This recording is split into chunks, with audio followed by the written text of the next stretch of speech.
আলহামদুলিল্লাহ, রাত পেরিয়ে সকাল থেকে দুপুর আর একটি দিন ফিরে পেলাম। শুকরিয়া আদায় করছি মহান আল্লাহ তাআলার প্রতি। আজকের ভিডিওর কিছু অংশ। সবাইকে আসসালামু আলাইকুম। সবাইকে শুভ সকাল। এতটা সকালবেলা এখনও রোদ তেমন একটা ওঠেনি। আমার ছোট্ট পরিবারের সবাইকে স্বাগত। কাছে দূরে দেশ দেশের বাইরে যে যেখান থেকেই ভিডিওটা দেখছেন, আশা করি সবাই ভালো আছেন। অসংখ্য ভালোবাসা রইল কষ্ট করে ভিডিওটি দেখার জন্য। ফুল দিয়ে শুরু করলাম। ফুলের শুভেচ্ছা রইল সবার প্রতি। চা খেতে হয়, পাউডার দুধ কন্টেনারে নেই, ভাবলাম একটু ভরে নেই। আর যারা নতুন এসেছেন আমার এই চ্যানেলে, ওয়েলকাম আমার কুকিং ব্লগে। যে যেখান থেকেই এই ভিডিও কষ্ট করে দেখছেন, আশা করি নিরাপদে আছেন এবং ভালো আছেন। প্রতিদিনের মতো একটাই দাবি, যারা এখনও ভিডিওটি লাইক দেননি প্লিজ ভিডিওটি লাইক দিয়ে কন্টিনিউ করবেন। যারা এই কাজটা করে দিয়েছেন অলরেডি, অনেক অনেক ধন্যবাদ। ছেলে আর মেয়ে নুডলস খাবে, তো একজনে খাবে কাঁটা চামচ দিয়ে আর একজনে কাঁটা চামচ ছাড়া খাবে। দুইজন দুই রকম চয়েস, তাই করে দিলাম। ভিডিওর একটি অংশ যদি ভালো লেগে থাকে অবশ্যই সাবস্ক্রাইব করে বেল নোটিফিকেশন অন করে রাখবেন, যাতে নতুন ভিডিওগুলো আপনাদের কাছে পৌঁছে যায়। ভালো না লাগলেও দেখবেন, দেখতে দেখতে ভালো লাগা হয়ে যেতেও পারে। দুটো বাচ্চারই পরীক্ষা চলছে, তাই দিনের বেলাও এখন গুরুত্ব দিয়ে পড়ছে। তো রাত্রের বেলা কী বাজার এবং ডিম এনেছে সেটা সামনে দেখতে পাবেন রাতের ভিডিও। আর সকালবেলায় প্রথমে শুরু করলাম। তাই ডিমগুলো রাত্রে ধোয়া হয়েছে, ভাবলাম শুকিয়ে গেছে, এখন আমি ফ্রিজে একটু রেখে দেই। যেহেতু আমি ধোয়া ছাড়া এই কাজটা করি না। প্রতিটা গৃহিণীদের প্রতিটা কাজের একটা দায়িত্ব থাকে, যার যার জায়গা থেকে তার তার কাজ খুবই গুরুত্বপূর্ণ আর খুবই কষ্ট। প্রতিটা কাজেই একটু কষ্ট থাকে, আর কষ্ট করে যদি ভালো কিছু তৈরি করা যায় তাহলে তো কোনো কথাই নেই। ভাবলাম ডিমগুলো ধুয়ে রেখে দেই।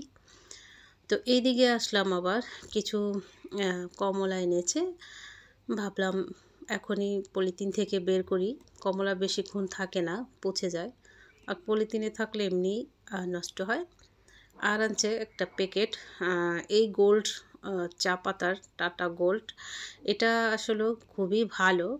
এটা আনাম পাতা থাকে একদম অরিজিনাল, আর একটা আছে একদম গুঁড়ো চা পাতার কোনো চিহ্ন নেই, ওটার ভিতরে রং মেশানো হয়। তো চা পাতাটা রেখে দিয়ে এদিকে আসলাম গরমা গরম একটু চা নিয়ে। ইদানিং দুদিন ধরে শুধু চা খেতে এত ভালো লাগে, গরমা গরম। ঠান্ডা ওয়েদার আর গরম গরম চা, তাই না? যেমন বাংলাদেশের ৬ ঋতু এবং যেমন ওয়েদারগুলো চেঞ্জ হয়, তেমনি মানুষের রুচিটাও সত্যি এভাবেই হয়তো চেঞ্জ হয়। একটু কখন কোন সময় যে রুচি আসে, খেতে কি মন চায়, তাই না? তো কাপগুলো ধুয়ে এখনই রেখে দিলাম। আমার এক আপু কমেন্টস করেছিলেন যে আপু পাখিগুলো ছেড়ে দিলেই ভালো হয়। কিছু কিছু পাখি আছে এতটা যত্নশীল, অনেকেই পোষণ করে থাকেন, পেলে থাকেন, যে পাখিগুলো একদম ঠান্ডা সহ্য করতে পারে না, বেশি উঠতে পারে না। তার মধ্যে এই যে কিছু ঘুঘু থাকে এবং আরও ছোটো যে পাখিগুলো। আমার শীত আসতে না আসতে একটা পাখি যে কিনে আনলাম সেটা আছে, আবার আগের যে মেল পাখিটা এটা মারা গেল কয়েকদিন আগে, মানে শীত শুরু হয় নাই তাতেই। তাহলে বুঝেন ছাড়া থাকলে কি হয় এই পাখির। তো এই কিছু পাখি আছে সবাই পেলে থাকে, এটাই ভালো, এই জন্য আর কি। আর এখানে আসলাম আমি রুমগুলো গুছাতে। বেশিরভাগ পাখি পশু পাখি যাই হোক, সেটা যদি আপনি বেঁধে রেখে আধার পানি না দিয়ে শাস্তি দেন, ওটা হচ্ছে সবচেয়ে বড় খারাপ একটা ব্যাপার। পানি আধার ভরপুর পেলে আর এই পাখিগুলো কোনো অভিশাপ হয় না, অভিশাপ দেয় না। আর এই পাখি আপনি ধরতেও পারবেন, বেশি উড়ে না আর কি। তো যাই হোক, আমার রুম গুছানো হয়ে গেছে, আর এইদিকে আমি অফ ক্যামেরায় ছেলের রুম মেয়ের রুমও গুছিয়ে নিয়েছি অলরেডি। রুমগুলো গুছানো হয়ে গেছে, শুধু তাই নয়, আমার এই যে সোফার রুমটাও গুছানো হয়ে গেছে। ঝেড়ে ঝেড়ে তারপরে গুছিয়ে নিলাম, যেহেতু বাচ্চার রুম বসে ধুল হয়। এই ফাঁকে ডাইনিং টেবিলটাও আমি মুছে নিলাম। তো এটা করে এক্সট্রা অনেক কাজ থাকে এই শুক্রবার দিন ওই রকমের। তো রান্নাটা আমি শুধু কি রান্না করছি, অনেকগুলো জলপুই দিয়ে আমি ডাল রান্না করেছিলাম, পাতলা অল্প একটু ডালই রান্না করেছি আর কি। আর এইদিকে লাল মুরগি, যেটা দেশি মুরগির স্বাদ হয়, ওই মুরগিটা রান্না করেছি একটু আলু দিয়ে। যেহেতু আলুটা কিন্তু শীতের সময় অনেক ভালো লাগে, অন্য সময় আমার আলু খেতে মন চায় না, শীতের সময় একটু ভালো লাগে। এদিকে পানি ফুটাতে দিলাম। আর বাচ্চারাও আলু হলে কোনো কথাই নেই, যদি রুটি বানানো হয় আলু ঝোল দিয়েই মেলে জিলে খাওয়ানো হয়। বলতে বলতে ওই যে মনে মনে আর এদিকে চলে আসছে খালা, ঘর ঝাড়ু দিয়ে মুছে যাবে বলে। তো এইদিকে তার সাথে গল্প করতেছি আর এদিকে ঘর ঝাড় দিচ্ছে। আসলে কথা বলি দুই একটা, সেও বলে যেহেতু আমরা গৃহিণীরা অনেকেই আছি চাকরি বাকরি যারা না করে বাসায় থাকা হয় চার দেওয়ালের মাঝে, চার দেওয়ালের মাঝে থেকে আলো বাতাস অতটা থাকে না। আবার একদম একা থাকি, কোনো একটা মানুষ থাকলে একটু কথা বলতে ভালো লাগে। তো সেও দু একটা কথা বলে, আমিও বলি। মানুষের একটু রোদের প্রয়োজন থাকে, স্কিনে আলো বাতাস প্রয়োজন থাকে, এগুলো না থাকলে না চোখের সমস্যা হয়, নাকের সমস্যা হয়, কানের, প্লাস আপনার ওই চুলটাও কিন্তু উঠে যায়, চুলের গোড়া একদম নরম হয়ে যায়, যেহেতু রৌদ্র সত্যি পাই না। আর চার দেওয়ালের মাঝে থাকি, কিছু শখ থাকে, সীমাবদ্ধতা, যেটা একদম মানে আর যতটুকু তৌফিক থাকে ওইটার ভিতরেই। আর আনন্দ ফুর্তি যেটা আছে সব কিছুর জন্যই তো টাকা, তাই না? তা কিছু কিছু চাওয়া পাওয়া আছে ভিতরেই জমা রাখতে হয়। এরকমও অনেকেরই জীবনে বয়ে যায়, তাই না? আপনি বাইরে কোথাও যাবেন কল্পনা করছেন, সেখানেও টাকা ছাড়া কিছুই না। যত একটু আনন্দ করবেন তত ভালো লাগবে, শরীর মানসিক সব দিক দিয়ে শান্তি লাগে। আনন্দ ফুর্তি, তার সাথে মহান আল্লাহ তাআলার প্রত্যেকটা নিয়মকানুন নিয়ে সব কিছু একটু একটু করে থাকতে হয়। চার দেওয়ালের মাঝে মুখ বুজে শুধু সংসার করে সেটাকেই জীবন বলে তা নয়। কত মানুষ 20 বছর 15 বছর 10 বছর ধরে দেখি না, হয়তো বা মারাও গেছে এরকম। ভালো হয়েছে? হ্যাঁ, কমছে। চাকরি নিব কবে? এই যে শনিবারে নিব। শনিবার। যাক, ভালো হইলে ভালো। হ্যাঁ। মিনারা তো কয় আর কয়দিন হইলে মানে মারাই যেতাম। বড় ট্রাক্টরে কালো হয়েছিল আর একটা নালা ছিল। বড় বড় হয়েছে। হ্যাঁ, এটা কি পাথরের মতো নাকি মানে? না, তুলতুল করে। ও আচ্ছা, আস্তে আস্তে বড় হয়ে যাইতো না? আস্তে আস্তে বড় হয়ে না টেনশন হয়।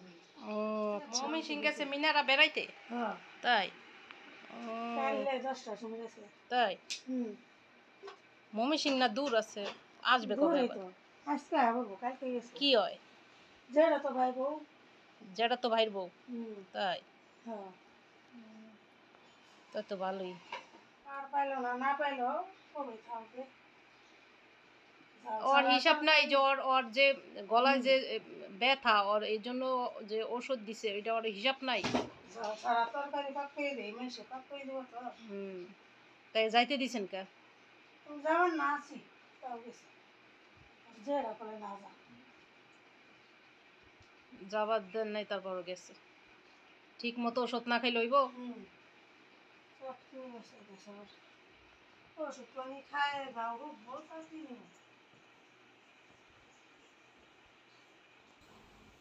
যাই হোক, তার মেয়ের ওই যে অপারেশন করেছিল, সে ওষুধ পানি না নিয়ে বেড়াতে চলে গেছে, সেটাই বলল। এইদিকে বাচ্চা দেখুন কিভাবে ভাত খাচ্ছে, আর এইভাবে যদি ভাত আর টিভি নিয়ে বসে, মাথায় এই যে ভিতরে খাবারের যে উপকরণটা আছে এইটা আর মস্তিষ্কে ঢুকবে না ঠিক মতো, এই টিভির দিকেই মন। দেখুন ভিডিওটা পরে আর স্টার্ট করিনি, সন্ধ্যার পরে আবার শুরু করলাম। কি পাঠাইছে, চা ঠান্ডা হয়ে যায় না? গরম গরম খান। শনিবারই পরীক্ষা নাকি? শনিবার বন্ধ আছে, দেখে না। পরীক্ষা দিলে কি ছেলের পরীক্ষা আবার 15 তারিখ শেষ হইব। মিস আসছিল ওদের পড়াতে বিকালে, তা একটু চা নাস্তা দিয়ে আমি একটু মাগরিবের নামাজের পরে ওই যে রাত্রের বেলা রুটি তৈরি করলে রুটি বানাতে হয়। আর হাজব্যান্ড ওই যে সন্ধ্যার পর চলে আসছে, তার মিসকে আমি চা দিলাম, তার জন্যও চা করলাম, দিয়ে দিলাম মুড়ি আর চা। মিস পড়াতে 2 বাচ্চা পড়ায়, তো পড়াতে পড়াতে বিকালে আসে, সন্ধ্যার পরে চলে যায় আর কি। তাকেও চা দিলাম। তারপরে কি করব, রুটি তৈরি তো করতেই হবে। তো রাত্রেবেলা আমি লাউ ভাজি করছিলাম রুটিটা খাওয়ার জন্য, আবার এই ভাজিটা শেষে তারপরে এখন রুটি ভাজা শুরু করলাম আর কি। কালকে একটা কুচি লাউ এনেছিলাম, সেটার পুরাটাই একটুখানি রেখে ভাজলাম। এতটা মানে মজার হয়েছে লাউ ভাজিটা, একটু একটু হালকা মিষ্টি। দিন ছোট রাত বড়, কিন্তু রাত বড় টের পাওয়া যায় না সেটা, কেননা শুতে শুতে এতটা মানে ভালো লাগে, এতটা গরমা গরম বিছানা শীতের সময় শুলে তৃপ্তি মেটা যায় না। যদিও অনেক বড় রাত, তারপরও মনে হচ্ছে যে এখনই ঘুমাই। তো রাত্রের বেলায় খাবারটা দ্রুত রেডি করি শীতের সময়, আর প্রায় 9টার ভিতরে খাওয়া শেষ হয়, 11টা 10টার দিকে শুতে পড়ে যাই। রাতের খাবার এমনিই তাড়াতাড়ি খাওয়া উচিত। তো ভাবলাম সন্ধ্যার পর পরে এখন আমি রুটিটা তৈরি করে নেই, যেহেতু বানাতেই হবে। আর যেহেতু রুটি কষ্টটা আমার অনেকটা দূর করে দেয়, আমার আটা সিদ্ধ করতে হয় না, আবার বেলতে হয় না। দেখুন, এই জন্য আমার অনেক ভালো লাগে চুলার পাশে বসে এভাবে রুটিগুলো ঝটপট বানিয়ে নিই। তো রুটি তৈরির পরে এখন এই যে একটু পরে খেতে দিব আর কি, যেহেতু চা নাস্তা খেয়েছে।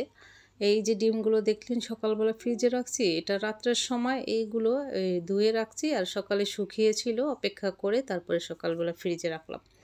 কিছুটা বাকুরখানি আনছে আর ডিম, ভাবলাম বাজারটা গুছিয়ে এরপরে রুটি দিয়ে দিব।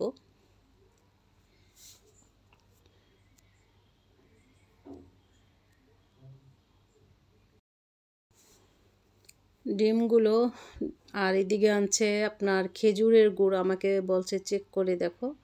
একটু মুখে দিলাম, আসলে এই খেজুরের গুড় আমরা যদি সামনাসামনি না দেখি ভেজাল দিবেই, এটার সাথে চিনি অ্যাড করা আছে, ওটা তারা ভেজাল দিবেই, আজকাল ব্যবসায় ভেজাল থাকবেই। তো যাই হোক, আমি বাজারটাও এখন গুছিয়ে নিলাম, আর ডিমগুলো একটু ধুয়ে রেখে দেব।